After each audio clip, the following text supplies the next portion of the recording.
What'd you think of the speech? Seems like Cornel West always brings down the house, but Danny Glover was kind of talking about the time for change is now, and Nina Turner also talking about you need somebody who's been saying and doing this for many, many years. So what you want? What is it? The question in particular. What'd you think of what they were saying? I think it was electrifying. I think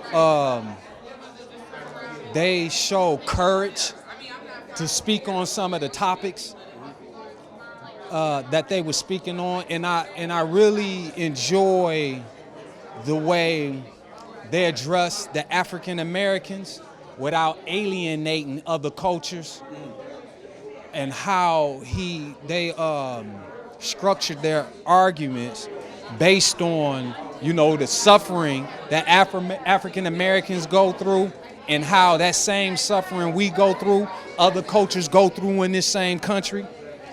And he made a point about the black and white thing, how some issues ain't black and white.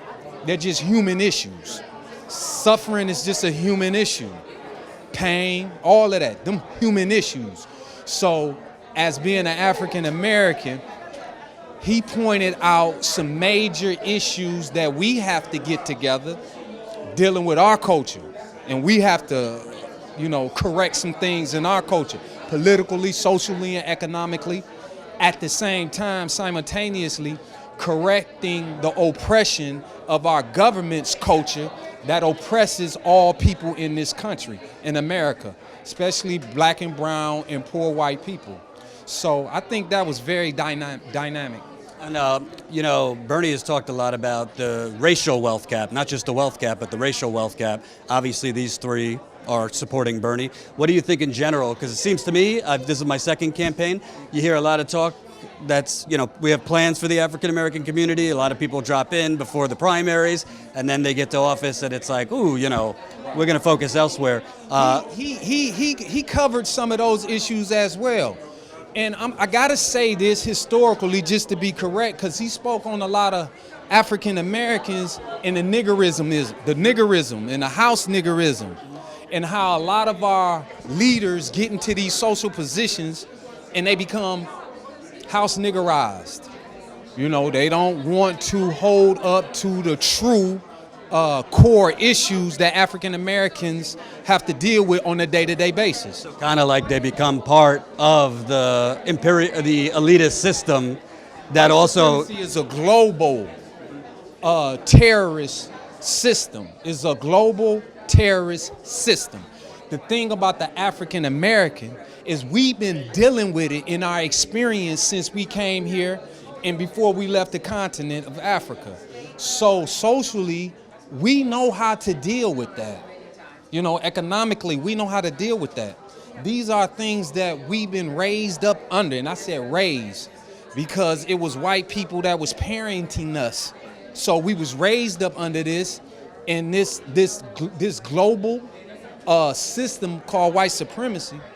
Yeah, I would believe we would be the ones you would really want to talk to and how to deal with that and eradicate that. Because the experience is in us to teach the solutions and how to eradicate white supremacy.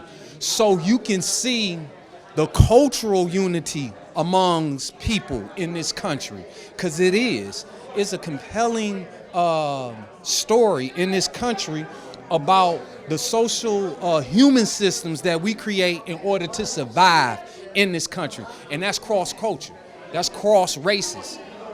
So I believe they hit some real pertinent issues, especially dealing with the systemic problem of African Americans, and when it comes to becoming house niggerized. That's a social issue. It's a systemic issue that African Americans go through. It's a real reality. And lastly, when you look at Detroit, when you watch some of the channels, they say Detroit's booming, Detroit's coming back. Well, I see like 10 to 15 blocks downtown that they put a lot of money into. Maybe that's coming back. But when I look elsewhere, they're closing down GM factories. There's food deserts. There's areas that don't look so different than Baghdad. Is Detroit coming back, as we're told? Well, you know, just like any city or any place where it needs to be redeveloped, Detroit went through them same crises. So it's Detroit and what we're going through, gentrification, the housing bubble, all of them things is no different than other areas where it didn't happen. So here in Detroit, dealing with the people is conscious of what's going on, and the people is conscious on what we need to do. And I think that's more important, right?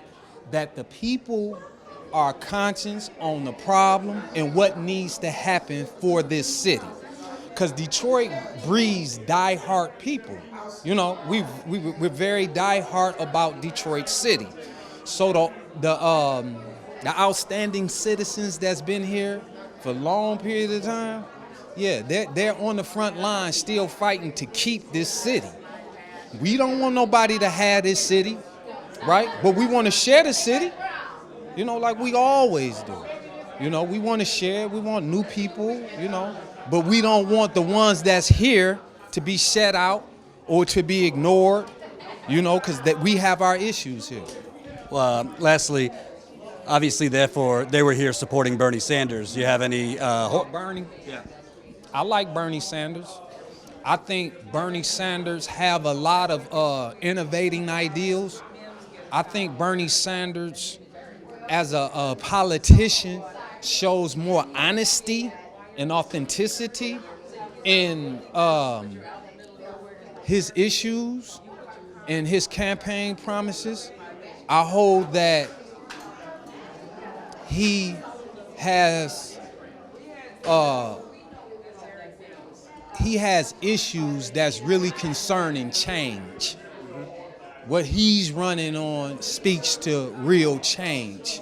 So he would be a good candidate. I really hold that Bernie Sanders would be a real good candidate. But like everybody know, when you running for office is one thing. But once you become a sitting president, that's a whole different communication. That's a whole different conversation. And it's not one president who was running for office and became a sitting president who didn't contradict themselves in what they were saying when they was running for office. So some of those things you have to wait until, you know, until it just wash out in the water. You have to really be patient with politics and the things that these people promise they're going to do for the people. You have to see that. Yeah, the one thing about him versus everybody else, he's been saying the same thing basically since the 70s. All these other people kind of have come on a little bit late. That's true. Yeah. That's the authenticity about Bernie Sanders. Out front tonight, chaos at the White House. President Trump's deputy chief of staff, his communications director, is just because of their connection to President Trump. And I know you've been saying... We learned recently that Donald Trump threatened to sue his former schools if... Tired of hearing about Trump 24/7? Become a member at statuscoup.com for only $10 a month. Click the notification. With your help, we can start the media revolution. And before Bernie went on stage, I spoke with his supporters online here, and you really get that feeling for